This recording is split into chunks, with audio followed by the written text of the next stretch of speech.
தமிழ்நாட்டில் இந்தியாவில் எங்கும் இல்லாத சிறப்பு. பெரியாருக்கு சிலையை உத்தரப்பிரதேசனுடைய முதலமைச்சராக இருந்த மாயாவதி அவர்கள் வடபுலத்திலே நிறுவினார்கள். தமிழ்நாட்டிலே அம்பேத்கருக்கு சிலையை பல இயக்கங்கள் பலரும் நிறுவியிருக்கிறார்கள்.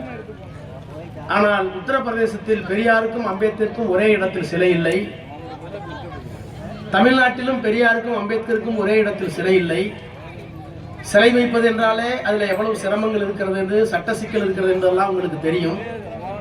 என்றாலும் கூட அந்த முதல் பெருமையை இந்த கிராமம் பெற்றிருக்கிறது, இந்த ஊரில் இருக்கின்ற இளைஞர்கள் பெற்றிருக்கிறார்கள் என்கின்ற அந்த பெருமிதத்தை உங்களோடு சேர்ந்து நானும் பங்கிட்டுக் கொள்கிறேன். அதற்காக பணியாற்றிய அத்துணை தோழர்களுக்கும் தம்பிமார்களுக்கும் என்னுடைய இதயபூர்வமான வாழ்த்துக்களை, வணக்கத்தை தெரிவித்துக் கொள்கின்றேன்.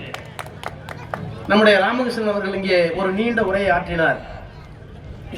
தந்தை பெரியார் தாழ்த்தப்பட்ட மக்களுக்கு எப்படியெல்லாம் பணியாற்றினார் என்பதை அதற்கு முன்னாலே பேசிய தோழர்கள் நீடாமங்கலத்தை தொடங்கி பெரியார் எப்படிப்பட்ட பணிகளை எல்லாம் ஆற்றினார், அரசியல் படுத்தினார் என்று சொல்லி, அன்றைக்கு எம்ஜிஆரால் வந்த சீரழிவை போல் அதைவிட கொடுமையாக அவராவது பொருளாதார இருந்தார். திராவிட முன்னேற்ற கழகத்தில் திராவிட சித்தாந்தத்தை சினிமாவிலாவது உதரசைத்தார். அப்படி உதரசைக்காமல், திராவிடத்தை தெரியாமல் இன்றைக்கு ஒரு சக்தி வந்திருக்கிறதே என்கின்ற ஆதங்கத்தை நீண்ட பொழிவிற்கு பின்னாலே இங்கே சுட்டிக்காட்டினார். நான் இன்னொரு விதத்தில் எண்ணி பார்க்கிறேன். 2 சிலைகள் இன்றைக்கு திறக்கப்பட்டிருக்கிறது. பெரியார் ஒடுக்கப்பட்ட மக்களுக்கு என்னென்ன பணிகளை எல்லாம் ஆற்றினார் என்கின்ற செய்தியை எவ்வளவு விரிவாக நாம் பேசுகிறோமோ,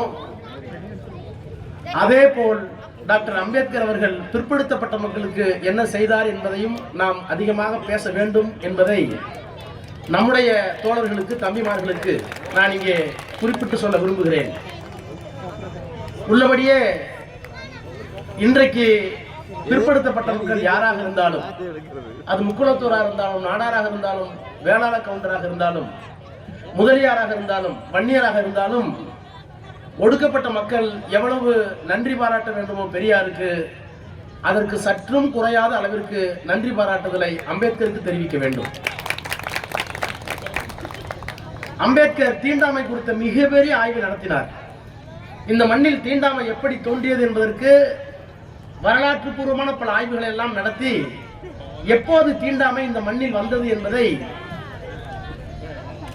கிமு 200 சீன யாத்திரிகர் இந்தியாவிற்கு வந்தபோது என்ன நிலை, அதற்கு பிறகு வாகியான் சீனாவிலிருந்து வந்தாரே ஒரு 400 ஆண்டுகளுக்கு பிறகு கிபி 200, இந்த கிமு 200 கிபி 200 இந்த 400 ஆண்டுகளுக்கு இடையில் வைதிக மதம், இன்றைக்கு சொல்கின்ற இந்து மதம் என்கின்ற வைதிக மதம், வேத மதம் அன்றைக்கு வந்து இந்த மக்களை எல்லாம் சீரழித்து யாரெல்லாம் புத்த மதத்தை ஏற்றுக்கொள்ளவில்லையோ அவர்களை எல்லாம் ஊருக்கு வெளியே வைத்தார்கள். அதுதான் சரி, அதுதான் தீண்டாமை என்று ஒரு மிகப்பெரிய வரலாற்று ஆய்வை, who were the untouchables and why they have been called as untouchables, தாழ்த்தப்பட்டவர்கள் தீண்டத்தகாதவர்கள் யார், ஏன் அவர்கள் தீண்டத்தவர்களாக ஆக்கப்பட்டார்கள் என்கின்ற ஒரு மிகப்பெரிய ஆய்வு நூலை எழுதியிருக்கிறார். இப்போதும் இருக்கிறது, தமிழிலேயே வந்துவிட்டது. தீண்டாமை எப்படி தோன்றியது என்று எழுதிய அந்த அம்பேத்கர் தான் சாதியை ஒழிக்க வழி என்ன என்று புத்தகத்தையும் எழுதினார். சாதியை ஒழிக்க சொன்ன அம்பேத்கர், தீண்டாமை எப்படி தோன்றியது என்பதற்கு வரலாற்று ஆவணமாக தொகுத்து தந்த அம்பேத்கர் ஒரு சாதிக்குள் தன்னை அடக்கிக் கொள்ளவில்லை. இந்தியாவினுடைய அரசியல் சட்டத்தை எழுதியவர். அவர் ஒன்றும் காங்கிரஸ்காரர் அல்ல. ஆனால் அவரை நேருவும் காந்தியும் வழியை அழைத்து சட்ட அமைச்சராக இருக்க சொல்லி கேட்டுக்கொண்டார்கள். அப்படி கேட்டுக்கொண்ட நேரத்தில் அவர், என்னுடைய அடையாளத்தை நான் விட்டுக் கொடுக்க மாட்டேன், என்னுடைய சுயமரியாதை, எனக்கு இருக்கிற அடையாளத்தை, என்னுடைய சிந்தனையை உங்களுக்காக நான் மாற்றிக்கொள்ள மாட்டேன், இதற்கு நீங்கள் ஒப்புக்கொண்டால் நான் அமைச்சராக வருகிறேன் என்று சொல்லிவிட்டு போனவர் அரசியல் சட்டத்தை எழுதி முடித்து, இன்றைக்கு நாம் எல்லோரும் சொல்லிக் கொண்டிருக்கிறோமே, மோடி ஆண்டு கொண்டிருக்கிற இந்த 12 ஆண்டு காலத்தில் என்னென்ன போராட்டம், எல்லா போராட்டத்தையும் தாண்டி ஒரே போராட்டம் தான், அரசியல் சட்டத்தை காப்போம், சேவ் தி கான்ஸ்டிடியூஷன். ஏன் அரசியல் சட்டத்தை காப்பாற்றணும்? இந்த அரசியல் சட்டத்தை பெரியார் கொடுத்தார். ஏன் கொடுத்தார் தனி கதை, இதுலயும் குறையெல்லாம் இருக்கு. ஆனால் இன்றைக்கு இந்துத்துவா என்ற சக்தி, சாதிய மதவாத சக்திகள் வந்திருக்கும் போது நம்மை காப்பாற்றுகின்ற ஒரே ஒரு ஆயுதம் அரசியல் சட்டம் தான். ஏன்னா அரசியல் சட்டத்தினுடைய முதல் வரி என்ன சொல்லுகிறது என்றால், இந்திய மக்களாகிய நாங்கள் இந்தியாவை ஒரு ஜனநாயக நாடாக, இறையாண்மை உள்ள நாடாக, மதச்சார்பற்ற நாடாக, சமதர்ம நாடாக ஆக்கியிருக்கிறோம். We the people of India having solemnly resolved to constitute India into a sovereign, secular, socialistic, democratic republic. இந்த 4 பண்பு தான் அடிப்படை பண்பு. அரசியல் சட்டத்தை 150 தடவை திருத்திட்டோம். இப்பவும் திருத்த போறோம், நாளைக்கும் திருத்த போறோம். இப்ப டீலிமிட்டேஷன் திருத்த போறோம்.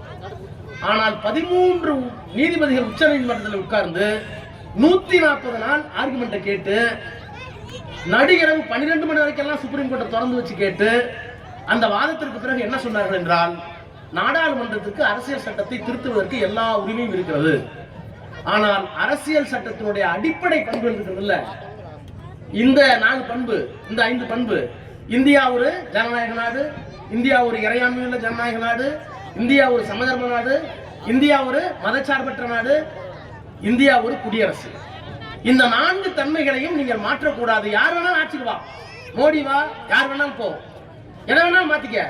அரசியல் சட்டத்தினுடைய basic structure of the constitution cannot be amended என்று 13 நீதிபதிகள் சொல்லக்கூடிய அளவிற்கு ஒரு அரசியல் சட்டத்தை உருவாக்கி தந்த பெருமை அம்பேத்கருக்கு உண்டு.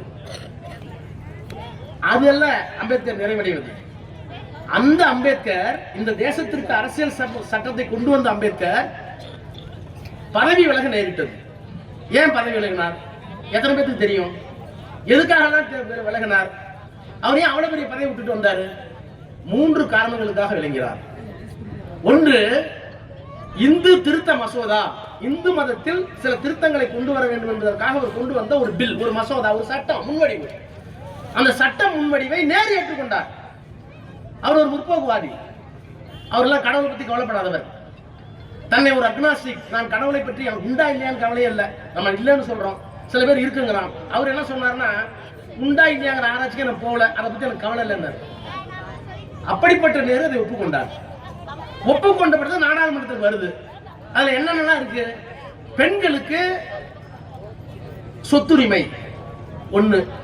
2, பெண்களை போக பொருளா வச்சிருக்கீங்க. கல்லானாலும் கணவன், புல்லானாலும் புருஷங்கிறீங்க. குடிகாரனா அயோக்கியனா அவனோட வாழ்ந்தே திருந்துங்கிறீங்க. அப்படி இல்ல, கணவனை பிடிக்கவில்லை என்றால் மனவிலக்கு, டைவர்ஸ் பெற்றுக் கொள்வதற்கு அந்த பெண்ணுக்கு உரிமை வேண்டும். சொத்து, டைவர்ஸ். சரி, குழந்தையே இல்லைன்னு அதுக்காக 3 முன்னாடி அடிக்கிறான்ல, அதெல்லாம் கிடையாது. தத்தெடுப்பதற்கு உரிமை வேண்டும் அந்த பெண்ணுக்கு.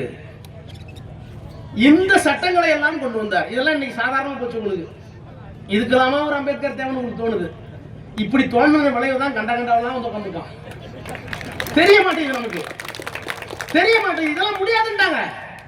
முடியாதுன்னு மட்டும் சொல்லல, இந்த சட்ட திருத்தத்தை அம்பேத்கர் கொண்டு வந்து நிறைவேற்றினால் மிகப்பெரிய போராட்டம் வெடிக்குன்னு, எங்களுக்கு சொத்துல பங்கு வேணான்னு இங்க இருந்து நம்ம சங்கராச்சாரியார், பெரிய சங்கராச்சாரியார் ஒரு 500 பேத்துக்கு டிக்கெட் போட்டு, இந்து மதம் எங்கே போகிறோம் 3 தாத்தாச்சாரி, அந்த தாத்தாச்சார் தலைமையில எல்லா தலைவர்களும் போய் பார்த்து, நீங்க சொத்துல, பொம்பளைங்களுக்கு சொத்துல உரிமை கொடுத்தீங்கன்னா ஒழுக்கம் கட்டு போயிடுவான், இன்னொருத்தரோட ஓடி போயிடுவான், அவனுக்கு சொத்து இல்லாம இருக்க வரைக்கும் புருஷனோட ஒழுங்கா இருப்பா அப்படின்னு மனு கொடுத்தவர் தான் சங்கராச்சாரியர். நேரு ஒப்புக்கொண்டார். ஆனா அந்த கட்சியில இருந்த ராஜேந்திர பிரசாத் ஜனாதிபதி, முதல் ஜனாதிபதி ஒத்துக்கல. இந்த சட்டத்தை கொண்டு வந்து நான் பதவி ராஜினாமா பண்ணுவேன். பிராமணர்கள் எல்லாரும் அழுத்தம் கொடுத்தார்கள், பொம்மநாட்டிக்கு சொத்தானாங்க. அவரால் கொண்டு வர முடியல. அப்ப நான் வெளியே போறேன்னு சொன்னார். வெளியே போறேன்னு சொல்லிட்டு ஒரு அமைச்சர் தான் ஏன் பதவி விலகுகிறேன் அப்படின்னு சொல்லும் போது காரணத்தை நாடாளுமன்றத்திற்கு சொல்ல வேண்டிய உரிமை இருக்கு. அவங்க ஸ்டேட்மெண்ட் கொடுக்கலாம், நான் ஏன் போறேன். அந்த ஸ்டேட்மெண்ட் தயார் பண்ணார். அதுல சொன்னாரு, முதல் காரணம், இந்து மதத்தில் நான் சில திருத்தங்களை கொண்டு வந்தேன், இந்து திருத்த சட்ட மசோதா. அந்த மசோதாவை நாடாளுமன்றத்தில் தாக்கல் செய்தேன். விவாதம் தொடங்கிவிட்டது. விவாதம் தொடங்கியதற்கு பிறகு பிராமணர்களும் உயர்ந்த ஜாதிக்காரர்கள் கொடுத்த அழுத்தத்தால் அந்த சட்டம் இன்றைக்கு கிடப்பில் போடப்பட்டிருக்கிறது. அது எனக்கு முதல் தோல்வி, ஒப்புக்கொள்ள மாட்டேன். அப்பதான் கலைஞர் சொன்னேன். கலைஞர் விழா நடந்துச்சு 1929 தந்தை பெரியார் பெண்களுக்கு சொத்துல பங்கு வேணும்னு சொல்லி தீர்மானம் போட்டார் செங்கல்பட்டு மாநாட்டில். 29 பெரியார் போட்ட தீர்மானத்தை 89 கலைஞர் நிறைவேற்றினார் என்று எல்லாரும் கைட்டுவாங்க. அதுல இடையில ஒரு பெரிய கொடி இருக்கு. நான் தான் அதை போட்டேன் முதல்ல, கலைஞர் வச்சுக்கிட்டு. 29 பெரியார் கொண்டு வந்தார், 89 கலைஞர் சொன்னார். அதுல இன்னொரு பெரிய வெடி பொடி இருக்கு. 56 அம்பேத்கர் பெண்களுக்கு சொத்திலே சமபங்கு வேண்டும் என்று இந்த சட்டத்தை கொண்டு வந்த நேரத்தில் அம்பேத்கர் தோற்கடிக்கப்பட்டார். தோற்கடிக்கப்பட்ட அம்பேத்கர் வெளியே வந்து சொன்னார், பத்திரிகையாளர்களை சந்தித்தார். என்ன சொன்னார் என்றால், பெண்களுக்கு உரிமை வேணும், டைவர்ஸ் உரிமை வேணும், தத்தெடுக்கிற உரிமை வேணும். இதெல்லாம் வந்து ஒரு நல்ல சமுதாயத்திற்கு அடையாளம். இன்னமும் பெண்களை பொத்தி பொத்தி ஒரு போக பொருளா வச்சிருக்கீங்க. அவனுக்கு ஆசாபாசம்லாம் இருக்காதா? ஏன் புருஷன் சரியில்லைன்னா டைவர்ஸ் பண்ணிட்டு இன்னொரு புருஷன் கல்யாணம் பண்ணி கூடாதா? ஏன்டா அப்படி அந்த பெண்ணை வந்து உணர்ச்சியாளர் மிண்டங்களா வச்சிருக்கீங்க? அப்படிங்கிறதுக்காக நான் சீர்திருத்தத்தை உலகமயமாக்கல் கொண்டு வந்தேன். தோற்கடிச்சிட்டாங்க. அப்போ ஒரு ஸ்டேட்மெண்ட் சொன்னார். அப்படியே இருக்கு பதிவு. Today I have been defeated. நான் இன்றைக்கு நாடாளுமன்றத்தில் தோற்கடிக்கப்பட்டிருக்கிறேன்.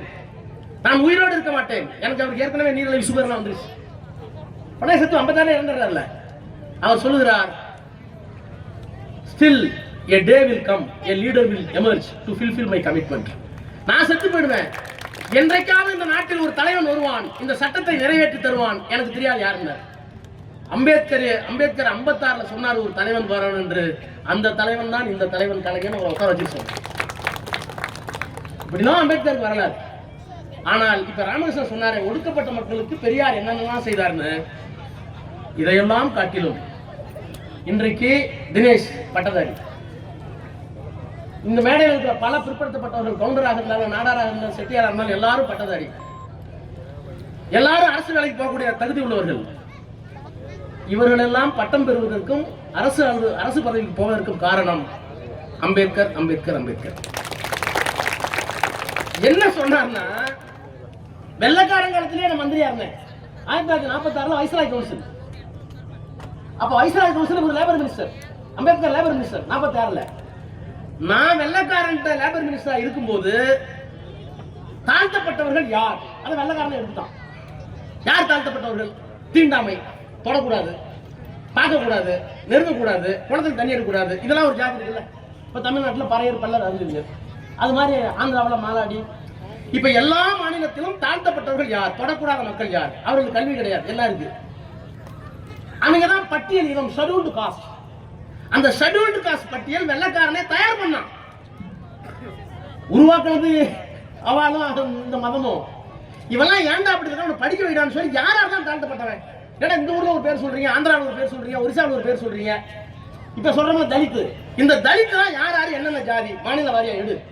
ஷெட்யூல்டு காஸ்ட் எடுத்தாச்சா? தமிழ்நாட்டுக்கு வராங்க, பறையர், பல்லர், அருந்ததியர், தொம்பன், இன்னும் 5 ஜாதியில் இருக்கு. இதெல்லாம் தாழ்த்தப்பட்ட மக்கள். ஆந்திராவில், கேரளாவில் எல்லாம் எடுத்தாச்சு. இதற்கெல்லாம் இடஒதுக்கீடு வெள்ளக்காரன் கொடுத்தான். வெள்ளக்காரன் கொடுத்துட்டான். கொஞ்சம் கொடுத்தாலும் நிறைய கொடுத்தாலும் கொடுத்துட்டான். ஏன்னா வாங்கிட்டார் அம்பேத்கர்.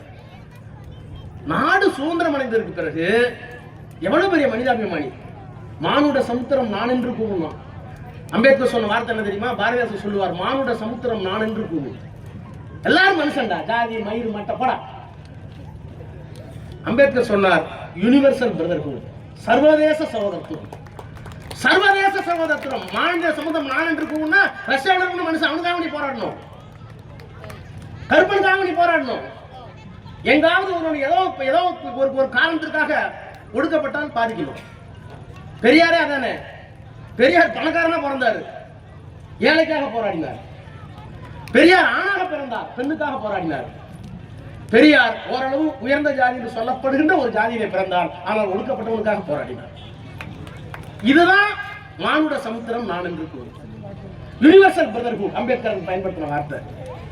அப்போ அம்பேத்கர் எங்க நிக்கிறார்னா, அவர் பார்க்கிறாரு என்னென்ன பார்க்கிறாரு. Rise and fall of Hindu woman.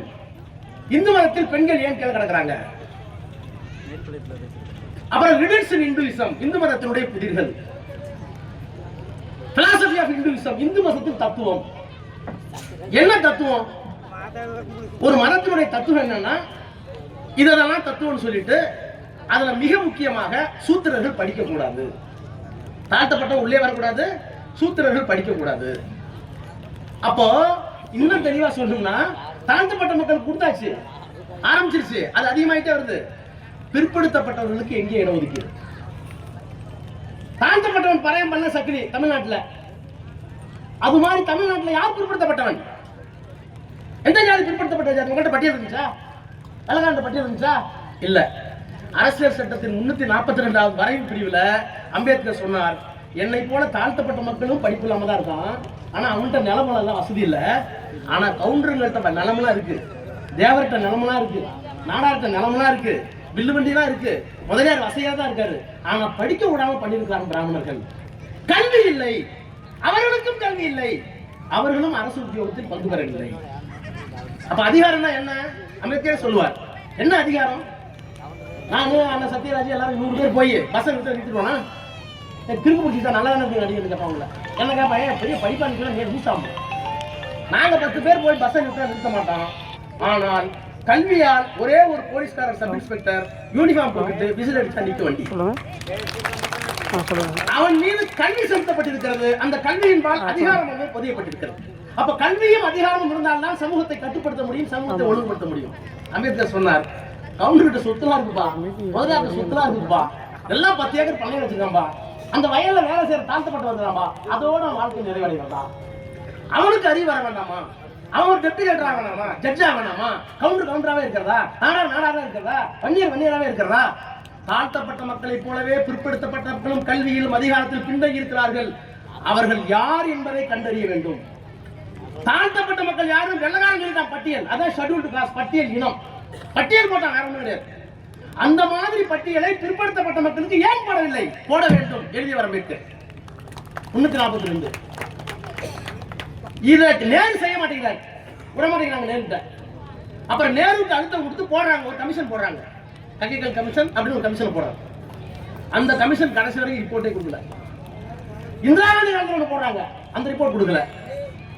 அப்புறம் இந்திரா காந்தியை போர்ஸ் பண்ணி எல்லாரும் சொல்லி அதிலே போடப்பட்டதுதான் எங்க அம்பேத்கர் கொண்டு வந்தார், டு இன்வெஸ்டிகேட் தி பேக்வர்ட்னஸ். யாரெல்லாம் பிற்படுத்தப்பட்டவர்கள் தமிழ்நாட்டில்? கவுண்டரா, செட்டியாரா, நாடாரா, ரெட்டியார் இல்ல, புலமார் இல்ல. அப்ப பேக்வர்ட்னஸ் கண்டுபிடி, யார் பிற்படுத்தப்பட்டவர்கள், யார் இருக்கலாம் கல்வி இல்லை ஜாதியில். எஸ்சி விட்டுரு, எஸ்சி அல்லாத பிற்படுத்தப்பட்ட மக்களும் அதிகாரத்திற்கு வேண்டும் என்றும் கல்வி வர வேண்டும் என்றால் தினேஷ் உங்க தாத்தா படிப்பாரியா? ராமேஸ்வரம் உங்க தாத்தா படிப்பாரியா? ஆனா உங்க சொத்து இருக்குல்ல, தகுந்த இருக்குல்ல, பெரிய பெரிய தோப்பில் இருந்ததில்ல, உங்க தாத்தா பிஏவா? ஏன் இல்ல? இதை கேட்டவன் இதெல்லாம் கேட்டாங்க. எல்லா பெரிய பெரிய வெண்டு வண்டி வச்சிருக்கீங்க, எல்லாம் வச்சிருக்கீங்க. வீட்டுல 20 பசுமாடு பட்டியல் வந்து வெளியே வருது. ஒரு காலத்துல பட்டியல் எத்தனை பசுமாடு பார்த்து பொண்ணு கொடுத்தவங்களா இருக்காங்க கிராமத்துல, அப்படிதான் கொடுப்பாங்க. அதான் உண்மை. ஏன்னா இது முழுக்க முழுக்க கல்வி அறிவு இல்லாத விவசாயம் சார்ந்த ஒரு ஜாதி ஏற்றத்தாழ்வு. அப்போ மானுட சமுத்திரம் நான் என்று கூவு, எல்லா மனிதனுக்கும் நாகரிகமும் பண்பாடும் கல்வியும் வர வேண்டும். என்னுடைய மக்களுக்கு அல்ல, நான் பிறந்துட்டேன், அந்த மக்களுக்காக போராடுறேன். ஆனா அதை போலவே இருக்கிறாங்க இந்த மக்கள். யாரு? கவுண்டர், நாடார், செட்டியார், வன்னியர், இவங்கெல்லாம். இவர்களுக்கு கல்வி அறிவு எப்போது? அரசாங்க பதவி எப்போது வருவது? அப்போ எப்படி ஷெட்யூல் காஸ்ட் ஐயறதுக்கு ஒரு கமிஷன் போட்டோம் வெள்ளக்காரன் இல்ல, அது மாதிரி இந்த அரசியல் சட்டத்தில் பேக்வர்ட் கிளாஸ் கமிஷன் என்று போடு. இன்னைக்கு இருக்கிற பேக்வர்ட் கிளாஸ் கமிஷன் போடுறதுக்கு காரணம் அம்பேத்கர் 352. அந்த பேக்வர்ட் கிளாஸ் கமிஷன் தான் பின்னால மண்டல் கமிஷன் வருது. அம்பேத்கர் கொண்டு வந்த 342 தான் மண்டல் கமிஷன். மண்டல் கமிஷன் வந்ததற்கு பிறகு அதையே நிறைவேற்ற முடியல. கலைஞர் விபி சிங் கிட்ட சொல்லி அந்த மண்டல் கமிஷனுடைய ரிப்போர்ட்டை நிறைவேற்றிய காரணத்தினால் அந்த ஆட்சி போச்சு. அப்படி நிறைவேற்றியதால் தான் இன்றைக்கு கொங்கு வேளாண் சமுதாயத்தில் 10 deputy collector, 2 IAS, 2 IPS, 2 SI எல்லாம் இருப்பதற்கு காரணம் அம்பேத்கர், அம்பேத்கர், அம்பேத்கர். இதுதான் வரலாறு. அவர் ஒரு சாதியவாதியாக இருந்தா என் ஜாதிக்கு வாங்கிட்டேன் அக்கிரமம் இருக்கலாம். பெண்களை பற்றி ஏன் சிந்தித்தார்? பிற்படுத்தப்பட்ட மக்களை ஏன் சிந்தித்தார்? 3% இருக்கிற பிராமணர்கள் இந்த நாட்டினுடைய கல்வியை அரசை கட்டுப்பாட்டில் வைத்திருந்தார்கள். படிக்காத படையாச்சு, படிக்காத கல்லற, படிக்காத ஆக முடியாது, படிக்காத கவுண்டர. நம்ம எல்லாம் நமக்கு கீழே 2 பேர் இருக்கல, அவனை பார்த்து திருப்தி அடைஞ்சோம். அப்போ தந்தை பெரியார் ஒடுக்கப்பட்ட மக்களுக்கு என்னெல்லாம் செய்தார்? இப்ப சொன்னாங்களே, பூனா ஒப்பந்தத்தில் போய் காந்தியை காப்பாற்றுறதுக்கு கையெழுத்து போட போயிட்டாரு. பச்சையா சொன்னார், கரெக்டா சொன்னார் அண்ணன்.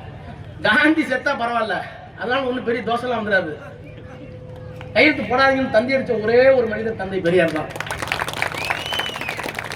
அப்படிலாம் இந்த மதத்தை சாதியெல்லாம் காப்பாற்றின பெரியார் கடைசி 3 மாசத்துல தான் தெரிஞ்சுக்கிட்டார். அவர் கொஞ்சம் கொஞ்சமா தெரிஞ்சது. 1932 வந்தாரு. 1932 காங்கிரஸ் கட்சியினுடைய தலைவரா சென்னைக்கு வராது. சீனிவாச ஐயங்கார் தான் காங்கிரஸ் கமிட்டி தலைவர், தமிழ்நாடு காங்கிரஸ் கமிட்டி தமிழர். 32 கவனிங்க. 25ல பெரியார் சுயமரியாதை இருக்கும், 32ல பெரியார் வராது. மயிலாப்பூர் சீனிவாச ஐயங்கார் வீட்டில் பெரியார் காந்தி வந்தபோது திண்ணையில் தான் தூங்கினார். வரலாறு இருக்கு, ஹிஸ்டரி இருக்கு, புத்தகத்தை படிங்க. திண்ணை தாண்டி போக முடியாது காந்தி. யாரு? தேசப்பிதா ஆக போகிற காந்தி, இந்தியாவின் சுதந்திர போராட்ட பிதாமகன் காந்தி சீனிவாச ஐயங்கார் வீட்டுல, அந்த காங்கிரஸ் கட்சியினுடைய தலைவர் வீட்டுல ஐயரு உள்ள போக முடியாது. போகல, திண்ணையில் தான் பத்திருக்காரு. அப்புறம் அப்படியே வருது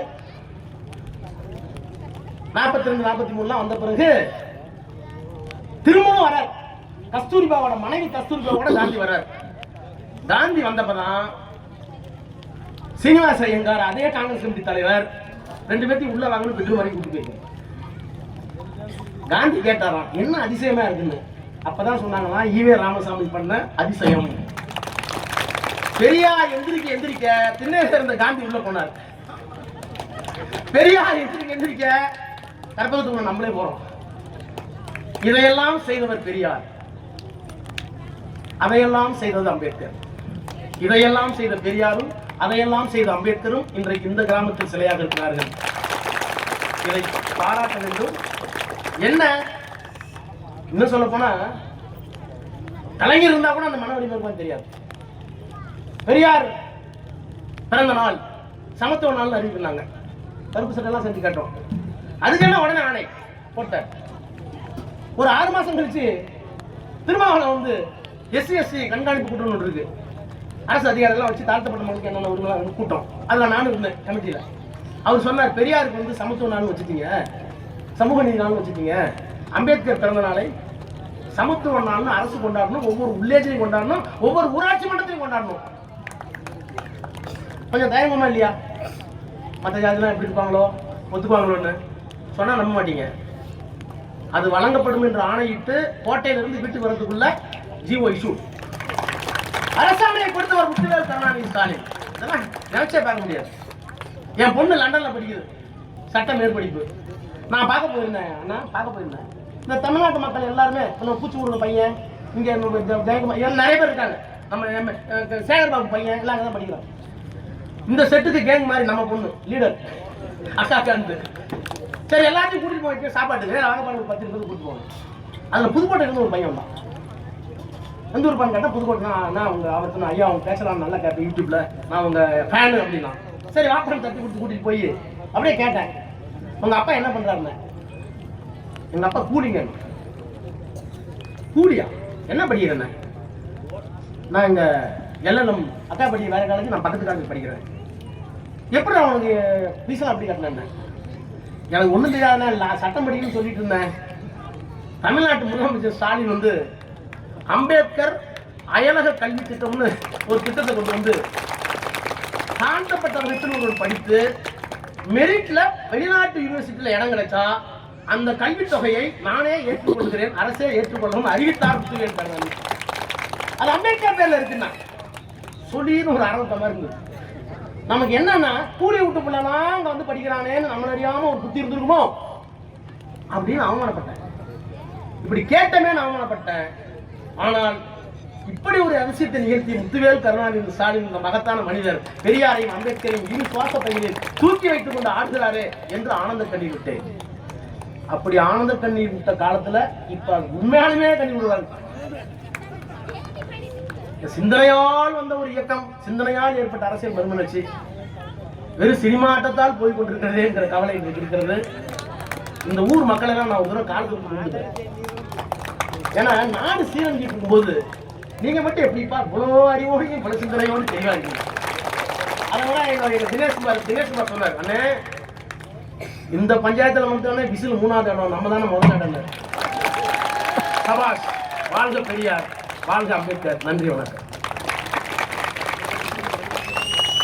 அம்பேத்கரை மோதல் விடணும். ஏன்னா இவர் பிற்படுத்தப்பட்டவங்களுக்கு தலைவராம, அவர் தாழ்த்தப்பட்டவங்களுக்கு தலைவராம, பட்டியலின மக்களுக்கு தலைவர், இவர் பிற்படுத்தப்பட்ட மக்களுக்கு மட்டும்தான் பெரியார் தலைவர் அப்படின்னு ஒரு மோதல் சிண்டு முடிச்சு விடுற வேலை தான் நம்ம ஆளுக்கு நல்லா செய்வாங்கல்ல. இப்ப அந்த சிண்டை சுக்குநூறா வெட்டி வீசிட்டு போயிட்டாரு தம்பி ராசா.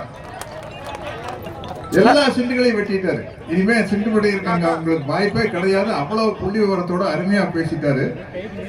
எனக்கு என்ன அதிசயம்னா, எனக்கு ஒரு கிராமத்தை பத்தி ரொம்ப பெருமையா பேசிட்டு இருப்பாங்க. நான் அமெரிக்கா போனப்போ சிகாகோல இருந்து இந்த நயாகரா வாட்டர் ஃபால்ஸுக்கு போற வழியில ஒரு சின்ன கிராமம் இருக்குது. அந்த கிராமத்துக்குள்ளேயே ஒரு ஏரோ போட்டு ஒருத்தர் படம் போட்டிருந்தாரு. அந்த படத்தை வந்து ஏற்கனவே நான் பார்த்ததுனால அவர் வந்து விஞ்ஞானி தாமஸ் ஆல்வா எடிசனுடைய படம் அப்படின்னு தெரிஞ்சிருச்சு. நான் வந்து என் கூட எங்க மச்சான் என் தங்கச்சி எல்லாம் வந்துருக்காங்க. ஐயோ வண்டி நிப்பாட்டுங்க, இது என்ன கிராமம் அப்படின்னா, இதாங்க தாமஸ் ஆல்வா எடிசன் பிறந்த கிராமம் அப்படின்னு. ஐயோ அங்க போலாங்க அப்படின்னா, இல்ல நயாகரா வாட்டர் ஃபால்ஸ் போறதுக்கு லேட் ஆயிடும். அங்க வந்து அந்த ஸ்லாட்னு சொல்லுவாங்கல்ல, இந்த மணில இருந்து இந்த மணிக்குள்ள அந்த ஒரு போட்ல ஏறிட்டு போனோம் அப்படின்ட்டு. அது ஃபால்ஸ் போனா போயிட்டு இருக்குதுங்க. முதல்ல நம்ம இந்த கிராமத்தை போய் பார்க்கணுங்க. ஏன்னா தாமஸ் ஆல்வா எடிசன் வந்து 200க்கும் மேற்பட்ட கண்டுபிடிச்சிருக்காருன்னு சொல்றாங்கன்னு சொல்லிட்டு அதை போய் பார்த்துட்டு அப்படியே வியந்து போய், உலகத்திலேயே ரொம்ப பெருமைக்குரிய கிராமம் அந்த தாமஸ் ஆல்வா எடிசன் பிறந்த அந்த சின்ன குக்கிராமம் தான் அப்படின்னு நினைச்சேன். இன்னைக்கு அதை விட சிறப்பான கிராமம் எதுன்னா நல்லிசெட்டிபாளையம் கிராமம் தான். இல்ல இது என்னன்னா, எப்பவுமே மக்களுக்கு ஐஸ் வைக்கிறதுக்காக இதெல்லாம் பேசுவோம். நடிகன் தானே கொஞ்சம் வேலையெல்லாம் நடக்குது. நம்ம மதுரைக்கு போனா மதுரை என்பது முத்தமிழ் வளர்த்த மதுரை அப்படின்பா. திருச்சிக்கு போனா மலைக்கோட்டை, வேற எந்த ஊர்லயும் மலைக்கோட்டை திருச்சியில் இருக்குதுப்பா, அதுக்கு என்னப்பா பண்றது, அது நீயா பண்ண. இப்படி ஒரு விசாரத்துக்கு போனா மாம்பழம்னு பேசுறது. அப்படி இல்லை, உண்மையிலேயே வந்து நல்லிசெட்டிபாளையத்தை பாக்கியல இது ஒரு மாதிரி கிராமமா படுது. இந்த பெரியார் சிலையும் அம்பேத்கர் சிலையும் கிராமந்தோறும் இப்படி இனிமேல் என்ன இவங்க ரெண்டு பேர்த்தையும் ஜோடியா வச்சிடணும். அப்பதான் இந்த சிண்டு முடிகிற வேலை நடக்காது.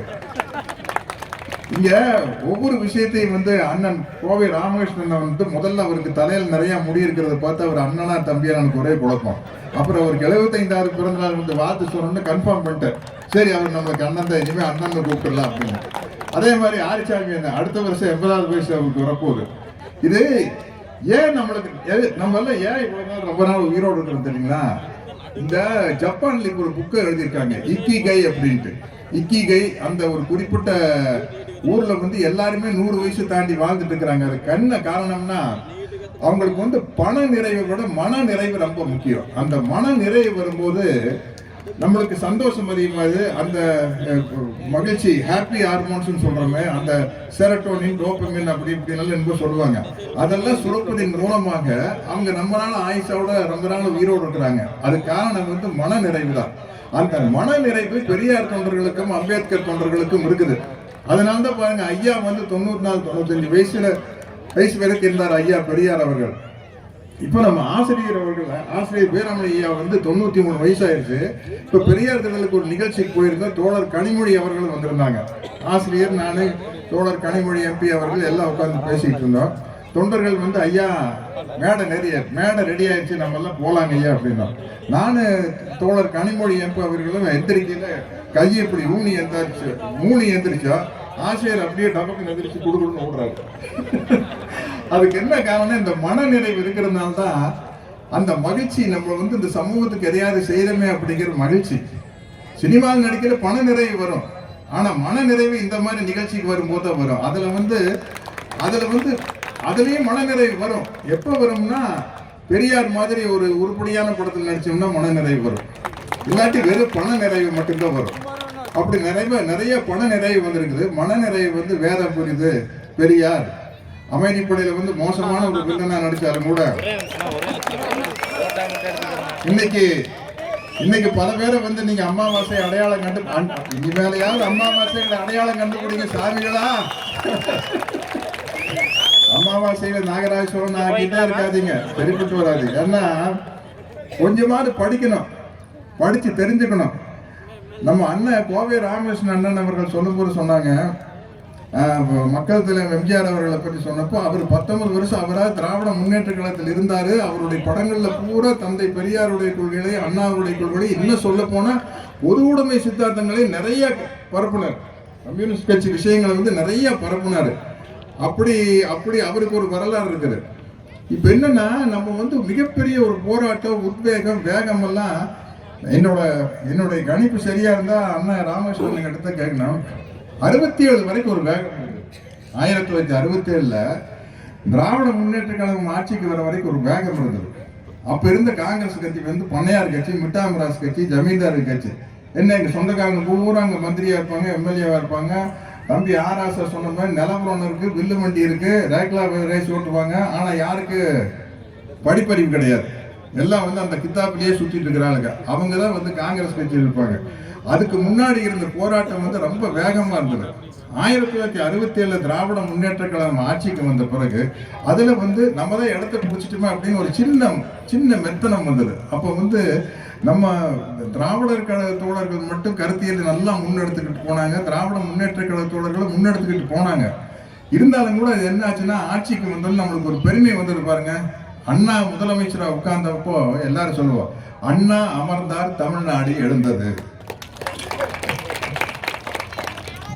அதுக்கப்புறம் தலைவர் கலைஞர் அண்ணா 1 இயர்ல இருந்துட்டு போயிட்டாருப்பா. கலைஞர் வந்ததுக்கு அப்புறம் நிறைய சமூக சீர்திருத்த, சமூகத்துல வந்து பிற்படுத்தப்பட்டவங்க, தாழ்த்தப்பட்டவங்க, பட்டியலின மக்கள் மேல வரணுங்கிறதுக்காக பல விதைகளை விதைச்சார், சட்டங்களாக விதைத்தார். பெண்களுக்கு சொத்துரிமை, பட்டியலின மக்களுக்கான உரிமை, பிற்படுத்தப்பட்ட மக்களுக்கான உரிமை, இதை வந்து எல்லாம் விதைச்சு அந்த விதைகள் எல்லாம் இன்னைக்கு வளர்ந்து பெரிய பெரிய மரமா நிக்குது. அப்படி நிற்கும் போது நம்மளுக்கு வந்து ஏன் நம்ம இந்த பொசிஷன்ல வந்தோம்? தம்பி ராசா பேசிட்டு போனார் பாருங்க, அமெரிக்கால லண்டன்ல இத்தனை பேர் இருக்கிறோம்னா ஏன் வந்தோம் அப்படிங்கிறது நம்ம யாருக்கு சொல்லி கொடுக்காம விட்டோம். நம்ம சொல்லி கொடுக்காம ஆஹா என்னப்பா வந்தாச்சுப்பா, நம்ம உட்கார்ந்தாச்சுப்பா, இனிமேல் நம்ம ஆட்சி தான்ப்பா அப்படின்னு சொல்லி கொடுக்காம விட்டோம். அதனுடைய ஒரு சின்ன செட்பேக் தான் இது, சின்ன செட்பேக் தான், அவ்வளவுதான். இப்போ வந்து கிளம்பிட்டாங்க பாருங்க, ஜென்ஸ் டிஎம்கே அப்படின்னு ஆரம்பிச்சு பிச்சு எடுக்கிறாங்க. அவங்களுக்கெல்லாம் என்னுடைய மனமார்ந்த பாராட்டுகளை தெரிவிச்சுக்கிறேன். என்னன்னா ரீல்ஸ் சொல்றோமே, தம்பி ராசா அவர்கள் பேசுறது வந்து எல்லாமே ரீல்ஸ் தான். இந்த தம்பி ராசா அவர்கள் பேசின பேச்சு மட்டும் உங்களுக்கு 50 வருஷத்துக்கு ரீல்ஸா மெயின்டைன் ஆகும். அந்த அளவுக்கு விஷயங்களை சொல்றாங்க. நான் என்ன சொல்றேன்னா, எல்லா கட்சிக்காரங்களுக்கு சொல்றேன், எல்லாரும் எல்லாத்தையும் படிங்க. நான் என்ன சொல்றேன், இப்ப நான் வந்து கோயம்புத்தூர் சபர்பன் ஸ்கூல் தான் படிச்சேன், ராம்நகர்ல. எனக்கு ஹிஸ்டரி ஜாகிரபியில் நான் அந்த ஸ்கூலில் ஃபர்ஸ்ட் மார்க் வாங்கிட்டேன். தெரியாதனால வாங்கிட்டு எதோ விடுங்க, அந்த கதை வேண்டாம். வாங்கினப்ப எனக்கு அந்த ஸ்கூலில் வந்து ராஜாஜி எழுதின மகாபாரதம், ராஜாஜி எழுதின பகவத்கீதை புத்தகத்தை கொடுத்தாங்க. நான் படித்தேன். அதுக்கப்புறம் ஆசிரியர் வீரமணி ஐயா எழுதின கீதையின் மறுபக்கமும் படித்தேன். ரஜினிஷ் ஓஷோ எழுதின பகவத்கீதை விளக்க உரையும் படித்தேன். அப்படி எல்லாத்தினுடைய பகவத்கீதையை படிக்கும் போது நம்ம எது கரெக்டா இருக்குன்னு நம்மளால தெரிஞ்சுக்க முடியுது. அது மாதிரி மாற்று சிந்தனை உள்ளவர்களுக்கு நான் சொல்றேன், குறிப்பா வந்து ஓப்பனா சொல்றேன், பாரதிய ஜனதா கட்சியை சேர்ந்தவங்க தயவு செய்து தந்தை பெரியார் அவர்களும் அம்பேத்கர் அவர்களும் என்ன சொன்னாரு, சமூக நீதினா என்னன்னு படிச்சு பாருங்க. அது சரியா இருந்தா ஏத்துக்குங்க, இல்லாட்டி தலையை சுத்தி வீசிருந்தாங்கிற தந்தை பெரியார் அதான சொல்லியிருக்காரு. நான் சொல்றது நீ அப்படியே கேட்கணும்னு அவசியம் இல்லை, உன் புத்தியில வச்சு சிந்திச்சு பாரு அப்படின்னு சொல்லியிருக்காருங்க. அதே மாதிரி இப்ப சொல்றேன், நான் யாரு மேலேயும் வெறுப்பு பாராட்டல, எதிரியா நினைக்கல. என்னுடைய அன்பார்ந்த தமிழக வெற்றி கழகத்தின் தம்பிகளுக்கும், என்னுடைய அன்பு தம்பி மாண்புமிகு தமிழ்நாடு முதலமைச்சர் விஜயுடைய ரசிகர்களுக்கும் தொண்டர்களுக்கும் சொல்றேன், நீங்க கொஞ்சமாவது யோசிச்சு பாருங்க. உங்க தலைவர் என்ன சொல்லியிருக்கிறாரு? எங்களுடைய கொள்கை தலைவர் பெரியார் அம்பேத்கர்னு சொல்லியிருக்காரு இல்லையா? அப்ப அதை நோக்கி கொஞ்சமாவது நீங்க போகணுமா வேண்டாமா? தமிழக வெற்றி கழகத்தின் தொண்டர்களே, தம்பிகளே, தங்கைகளே, சகோதர சகோதரிகளே, உங்கள் தலைவர் சொன்ன பெரியாரையும் அம்பேத்கரையும் என்னன்னு தேடி போய் பாருங்க. திராவிடமும் தமிழ் தேசியம் எனக்கு 2 கண்கள்னு பேசியிருக்காரு. நாங்க பேசல, கோவை ராமகிருஷ்ணன் பேசல, உங்க தலைவர் மாண்புமிகு தமிழ்நாடு முதலமைச்சர் விஜய் அவர்கள் பேசியிருக்காரு. அதை தேடி போய் பாருங்களேன், அதுதானே முக்கியம். நாங்க அதை பண்ணோம். நான் வந்து தீவிரமான எம்ஜிஆர் ரசிகர் தான், தீவிரமான எம்ஜிஆர் ரசிகர். ஆனா நான் தேடி போய் படிச்சேன், என்னடா வாத்தியார் வந்து எல்லா படத்துலயும் அண்ணா அண்ணா அண்ணாங்கிறாரு. போய் தேடி போய் பார்த்தேன். ஒரு டூயட் வர்றதுக்கு முன்னாடி அவர் முரசொலி படிச்சுட்டு இருப்பாரு. அடுத்த காட்சி அவரும் சரோஜாதேவி மேடமும் டூயட் பாட போறாங்க. சரோஜாதேவி மேடம் வர்றதுக்காக பார்க்கல வாத்தியார் வெயிட் பண்ணுவாரு. வெயிட் பண்ணல என்ன பண்ண அவரு, ஏதாச்சும் ஒரு பூவை எடுத்து வச்சு சுத்திட்டு இருக்கலாம்ல, முரசொலி படிச்சுட்டு உட்காந்துருப்பாரு. லவ் பண்ண போற ஆளு முரசொலி உட்காந்து படிச்சுட்டு இருப்பாரு. இல்லையா, அவன் நம்ம வாத்தியார வந்து லவ் பண்ற பாட்டு பாடுறதுக்கு முன்னாடி பார்க்கில் உட்காந்து முரசொலி படிச்சுட்டு இருக்காரு. அது என்னையா முரசொலி அப்படின்னா, ராம்நகரில் நான் வாழ்ந்த பகுதியில் வந்து ரசிகர் மன்றம் தான். அப்போ ரசிகர் மன்றமும் கொள்கை சார்ந்த மன்றமும் ஒன்னா இருக்கும். ஒரு பக்கம் கருணை கடல் எம்ஜிஆர் ரசிகர் மன்றம், நாவலர் படிப்பகம், அந்த பக்கம் கலைக்கடல் சிவாஜி கணேசன் ரசிகர் மன்றம், கர்ம வீரர் காமராசர் படிப்பகம். இதுக்குள்ள வந்து நிறைய புத்தகங்கள் வாங்கி போட்டிருப்பாங்க. ஒரு கேரம் போர்டு இருக்கும், கேரம் போர்டு விளையாடலாம். சாயந்தரம் போனால் அந்த புத்தகங்கள் எல்லாம் படிக்கலாம். அப்படி வந்து நாங்கள் வந்து 2 மன்றத்தில் இருக்கிற நண்பர்களாக இருப்போம். நண்பர்களாக இருக்கையில் காங்கிரஸ் சார்ந்த விஷயங்களுடைய பத்திரிகை எல்லாம் அந்த பக்கம் இருக்கும். திராவிட முன்னேற்ற கழக பெரியார் சிந்தனைகள் சார்ந்த பத்திரிகை எல்லாம் இந்த கருணைக்கடல் எம்ஜிஆர் ரசிகர் மன்றத்தில் இருக்கும். அந்த பக்கம் கலைக்கடல் சிவாஜி ரசிகர் மன்றத்தில் அதெல்லாம் இருக்கும். இதையெல்லாம் போய் தேடி படிப்போம். அதனால தான் சொல்றேன், தமிழக வெற்றி கழகத்தின் தம்பிகளும் தங்கைகளும் நண்பாக்களும் நண்பிகளுக்கும் சொல்றேன், தயவு செய்து நீங்க தேடி போய் படிங்க. நான் சொல்லல, நான் ஒரு ஜுஜிபி உங்க தலைவர் சொல்லியிருக்காரு, தயவு செய்து போய் பாருங்க. ஏன்னா அந்த பேரை மட்டும் கேட்டா பத்தாது, அந்த பேருக்குள்ள என்ன இருக்கு அப்படிங்கறத நம்ம தெரிஞ்சுக்கணும். இதுதான் நான் உங்களுக்கு வைக்கிற ஒரு அன்பான வேண்டுகோள். இதை நீங்க தெரிஞ்ச போது இன்னும் நீங்கள் வந்து பக்குவப்படுவீங்க, பண்படுவீங்க, மேலும் மேலும் வாழ்க்கையில முன்னுக்கு வருவீங்க. இந்த சமூகம் இந்த நிலைமைக்கு வருவதற்கு தந்தை பெரியார் அவர்களும் அண்ணல் அம்பேத்கர் அவர்கள் எந்த அளவுக்கு பாடுபட்டாங்க. இனிமேல் இந்த பிரித்தாளும் சூழ்ச்சி நடக்கவே கூடாது. அம்பேத்கர் என்பவர் பட்டியலின மக்களின் தலைவர், பெரியார் பிற்படுத்தப்பட்ட மக்களின் தலைவர் என்ற பேச்சுக்கே இடம் இருக்கக்கூடாது. அவர் இவருக்கு தலைவர், இவர் அவருக்கு தலைவர். கோவை ராமகிருஷ்ணன் சொன்னது போல அங்க மகாராஷ்டிரால பெரியார் அவர்கள் பிறந்திருந்தார், அண்ணல் அம்பேத்கராக இருந்திருப்பார். அண்ணல் அம்பேத்கர் ஈரோட்டில் பிறந்திருந்தா பெரியாரா இருந்திருப்பார். இன்னும் சொல்ல போனா 2 பேரும் ஜெர்மன்ல பிறந்திருந்தா காரல் மார்க்ஸா இருந்திருப்பாங்க. காரல் மார்க்ஸ் இங்க பிறந்திருந்தா பெரியாராவும் அம்பேத்கராவும் இருந்திருப்பாரு. அந்த சூழ்நிலையின் காரணமாக ஏற்பட்ட போராட்டங்கள் தான் அதனுடைய வடிவங்கள் தான். அங்க வெளிநாட்டுல வந்து ஏழை பணக்கார பிரச்சனை தான் இருக்குது, முதலாளி தொழிலாளி பிரச்சனை தான் இருந்தது. அதனால மார்க்ஸ் அவர்கள் வந்து வர்க்கத்தை மட்டும் முன்னெடுத்தார். மார்ட்டின் லூதர் கிங் பிறந்த ஊர்ல நிறவெறி இருந்தது, அதனால வந்து அதுக்கு முக்கியத்துவம் கொடுத்தார். மார்ட்டின் லூதர் கிங்கனுடைய வரலாற்று உள்ள படிச்சு பார்த்தீங்கன்னா நிச்சயமா பெண் விடுதலை பத்தி பேசியிருப்பார். ஆனா எது முன்னாடி வந்து நிக்குதுன்னா அங்க இருக்கிற கள பிரச்சனை வந்து முன்னாடி வந்து நிக்குது. இதுதான் விஷயம், வேற ஒண்ணுமே இல்லை.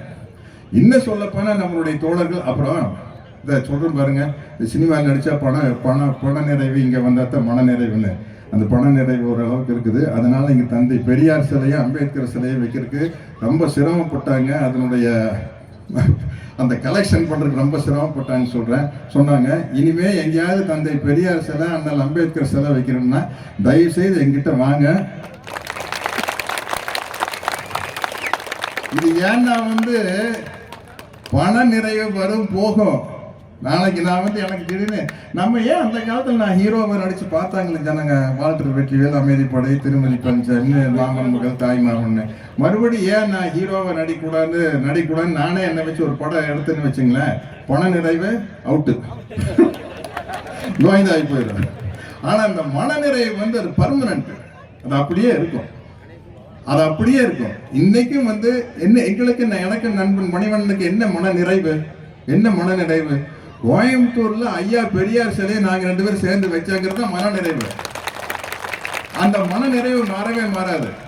பண நிறைவு மாறிடுங்க. எத்தனையோ பேர் எனக்கு தெரியும், சினிமாவில் என்னுடைய நண்பர்கள் வந்து பிற்காலத்தில் வந்து படம் எடுத்து கஷ்டப்பட்டு எவ்வளவோ சிரமத்துக்கு ஆளாயிருக்காங்க. இந்த மன நிறைவு வந்து வாழ்க்கையில் ரொம்ப முக்கியம். அதுக்காக சொல்றேன். இன்னும் சொல்ல போனா நம்முடைய தோழர்கள் வந்து எங்கேயாவது ஒரு இடத்துல விபி சிங் அவர்களுக்கு ஒரு சிலை வைப்பதற்கான ஏற்பாடு செய்ய வேண்டும். ஏன்னா இவங்களை பற்றியெல்லாம் மக்கள் தெரிஞ்சுக்கணும். இப்போ வந்து வடநாடு தென்னாடுங்கிறது இல்லை. உங்களுக்கு ஷாருக் கான், சல்மான் கான், ஆமீர் கானை பற்றி தெரியுமில்ல? அப்போ ஜோதிராவ் பூலே, சாவித்திரிபாய் பூலே பற்றி தெரியுமா வேண்டாமா? இல்லையா? அது தெரியணும்னா ஒரு சின்ன அளவிலையாவது அவங்களுக்கு ஒரு மார்பள சிலையை வச்சு அவங்களுக்கு கீழே இவர்கள் யார், இவர்களுக்கு ஏன் சிலை வைத்திருக்கிறோம் அப்படிங்கிறத எழுதி வைக்கணும். அப்படிங்கிறது ஒரு முக்கியமான விஷயம். அதே மாதிரி இந்த படிப்பகம் தொடங்கினீங்க பாருங்க, அது ரொம்ப நல்ல விஷயம். ஒவ்வொரு ஊர்லேயும் வந்து படிப்பகம் இருக்கணும். இப்போ படிக்கிற பழக்கம் போயிடுச்சு, எனக்கே போயிடுச்சு படிக்கிற பழக்கம். யூடியூப்ல கேட்டு அது பழகிடுச்சு. காரில் போகையில் கேட்கறது, வாக்கிங் பண்ணும்போது கேட்கறது, எக்ஸசைஸ் பண்ணையில் கேட்கறதுன்னு சொல்லி கேட்குற பழக்கம் அதிகமாகிடுச்சு. அதனால இந்த ஊடகங்களை வந்து நம்ம ரொம்ப சிறப்பாக பயன்படுத்திக்கணும். இப்போ ஜென்சி கிட்ஸுங்கிற பேரில் இறங்கி ரொம்ப நல்லா பண்ணிட்டு இருக்கிறாங்க. அதை தொடர வேண்டும். நிறைய யூடியூபர்ஸ் பண்ணிட்டாங்க. இங்கே தோழர் இஷானா அவர்களை பார்த்தேன், எனவே பேசுவோம். தோழர் சூப்பர், ஹேட்ஸ் ஆஃப், பிச்சு எடுக்கிறீங்க. இது மாதிரி பல இஷானாக்கள் உருவாக வேண்டும் ஆசைப்படுறேன். ஏன்னா இல்லை அது என்னன்னா நம்ம ட்ரையா பேசி பிரயோஜனம் இல்லைங்க. ஒரு விஷயத்தை வந்து இறங்கி காமெடியில கலோக்கியில வச்சு அடிக்கணும் பாருங்க, அப்பதான் அது உள்ள போய் ஏறும். அதைத்தான் வந்து கலைவாணர் NSK பண்ணாரு, அதைத்தான் நடிகவேல் MR ராதா பண்ணாங்க, அதைத்தான் நண்பர் மணிவண்ணன் கூட சேர்ந்து நானும் கவுண்டமணியன் எல்லாம் பண்ணிட்டு இருந்தோம். அப்படி கொண்டு போய் சேர்க்கணும். அப்படி அது ரொம்ப முக்கியம். ஏன்னா இந்த காலகட்டத்தை பார்த்து யாரும் பயந்துக்க வேண்டாம், அப்செட் ஆயிட வேண்டாம், என்னடா இப்படி ஆயிப்போச்சு அப்படின்னு நீங்க நினைக்க வேண்டாம். இல்ல, அவங்களை நாம் கற்பிப்போம். கற்பி ஒன்று சேர் புரட்சி செய், அதைத்தான் அம்பேத்கர் சொன்னாரு. கற்பிக்காமல் ஒன்று சேர்த்தால் அது புரட்சியாக இருக்காது, வன்முறையாக இருக்கும். அது ரொம்ப ரொம்ப கவனமா இருக்கணும். ஆகவே இந்த 2 கண்கள் தந்தை பெரியார் அவர்களும் அண்ணல் அம்பேத்கர் அவர்களும், அதற்கு வந்து இந்த நல்லிசெட்டிப்பாளையம் வந்து ஒரு மாதிரி கிராமமா இருக்குது. அதுக்கு உங்களுக்கெல்லாம் கோடான கோடி கும்பிடு நான் போட்டுக்கிறேன். உங்களுக்கு தான் நான் இந்த நிகழ்ச்சியில சேர்த்துக்கிட்டு எனக்கு ஒரு மிகப்பெரிய மனநிறைவை ஏற்படுத்தி கொடுத்த இந்த கிராம மக்களுக்கு நன்றி. தந்தை பெரியார் திராவிடர் கழகத்தினுடைய அத்தனை தோழர்களுக்கும் நன்றி. ஏன்னா இன்னைக்கு ஒரு தந்தை பெரியாருடைய தொண்டர் வந்து நாமக்கல்ல எங்கேயோ 106 வயசு, 104 பொத்தனூர் சண்முகம் 104. அண்ணன் ராமகிருஷ்ணன் அவர்களுக்கு வந்து 104 ஆகிறதுக்கு இன்னும் டைம் இருக்குது. 1000 அவருக்காக, ஆரிச்சாமியனுக்கு 1000, மற்றும் உள்ள தந்தை பெரியார் தோழர்கள் அத்தனை பேர்த்துக்கு வந்து 1000. ஏன் அவங்க எல்லாம் அப்படி வாழ்த்தோம்னா எனக்கும் ஆகுன்னு ஒரு ஆசை தான். ஏன்னா பெரியாருடைய தொண்டனும் போது அதுக்கு பெரியாருடைய தொண்டனும் போது ஒரு கெத்து இருக்குது இல்ல. இப்ப மகிழ்ச்சிங்கிறது என்ன? மகிழ்ச்சிங்கிறது வந்து காலரை தூக்கி விடுறதுதான் மகிழ்ச்சி. நான் பெரியாருடைய தொண்டர்கள் காலரை தூக்கி விட்டுக்கிறேன். நான் இந்த சினிமால செத்து போற மாதிரி சீன் எடுத்தாங்கன்னா அந்த காமெடி எல்லாம் உங்களுக்கு தெரியாதா? ஒரு ஜாலியான விஷயம். செத்து போன மாதிரி ஒரு சீன் எடுத்தாங்கன்னா அதுக்கப்புறம் கேமரா பார்த்து ஹீன்னு சிரிக்கணும். ஏன் சொல்லுங்க? இல்லாட்டி நம்ம நிஜமாவே செத்து போயிருவோம். அதனால அங்க ஆர்ட் டைரக்டர், ஆர்ட் அசிஸ்டன்ட் வந்து கரெக்ட் ரெடியா ஒரு தேங்காய் வச்சு நின்று இருப்பாரு. ஈன்னு நம்ம சிரிக்கணும், என் கேமரா பார்த்து நம்மளுக்கு சுற்றி போட்டுருவாங்க. நான் இப்போ சமீபத்தில் ஒரு படத்தில் நிறைய படத்தில் சேர்த்துக்கிறேன். ஒவ்வொரு தடவையும் கூப்பிட்டு சொல்லிடுவேன், தயவுசெய்து தேங்காய் எல்லாம் ரெடி பண்ணிடாதீங்கப்பா, I am proud Periyarist. Proud Periyarist தமிழில் சொல்கிறேன்னா கொஞ்சம் இதாக கூட இருக்கலாம், திமிர் பிடிச்ச பெரியாரிஸ்ட். ஆமாப்பா, நாங்கெல்லாம் திமிரான பெரியாரிஸ்டா. அந்த திமிரு காரணம் என்ன? எங்களுக்கு வந்து அவரளவுக்கு சமூக சேவை செய்ய முடியும். அவருடைய தொண்டரா இருக்கிறது ஒரு பெரிய விஷயங்க. ரொம்ப நேரம் பேசிட்டு போடணும். அதனால வந்து அது வந்து ஒரு பெரிய மனநிறைவு. அதை நோக்கி நீங்க டிராவல் பண்ணி பாருங்க. பெரியாரை நோக்கி, அம்பேத்கரை நோக்கி, சுயமரியாதை சிந்தனைகளை நோக்கி, மூடநம்பிக்கை இல்லாத வாழ்க்கையை நோக்கி டிராவல் பண்ணி பாருங்க. அது ஒரு தனி ஜாலியான விஷயங்க, ரொம்ப மகிழ்ச்சியான விஷயங்க. நம்ம புத்தி வந்து தெளிவா இருக்கும், மகிழ்ச்சியா இருக்கலாம். நம்ம எதுவும் இந்த அதாகால எமகண்ட ரொட்கள் ரொஸ்கு குட் ஃப்ரைடே பேட் ஃப்ரைடே நோன்பு அது எதை பத்தி கவலை இல்லை. நம்ம இந்த சூழ்நிலையில நம்ம எப்படி சிந்திச்சு செயல்பட்டா நம்ம உருப்படலாம். நீங்க சமூக முன்னேற்றத்தை விட்டுருங்க, தனி மனித முன்னேற்றத்துக்கு வந்து உங்களோட மனசு தெளிவா இருந்தா தான் நல்லா, அப்பதாங்க புத்தி சிந்தனை இருக்கும், நிறைய சம்பாதிக்கலாம். அதுக்காக எல்லாத்தையும் படிங்க, உங்களை எல்லாம் படிங்க. அதனால திரும்ப சொல்றேன், படிங்க படிங்க படிங்க. நடிச்சவங்களெல்லாம் எல்லாத்தையும் படிக்க சொல்லுங்க. ஓகேங்களா? அதுதான் ரொம்ப முக்கியம். அதே மாதிரி ஒவ்வொருத்தர்கிட்ட இருந்து பெருந்தன்மையை கற்றுக்கணும். நம்ம திராவிட முன்னேற்ற கழக தோழர், என்னாலும் எங்களுடைய முதல்வர் முத்துவேல் கருணாநிதி ஸ்டாலின் அவர்களிடமிருந்து பல பெருந்தன்மைகளை யார் முதல்வராக வந்தாலும் கற்றுக்கொள்ள வேண்டியது அவசியம். நன்றி, வணக்கம்.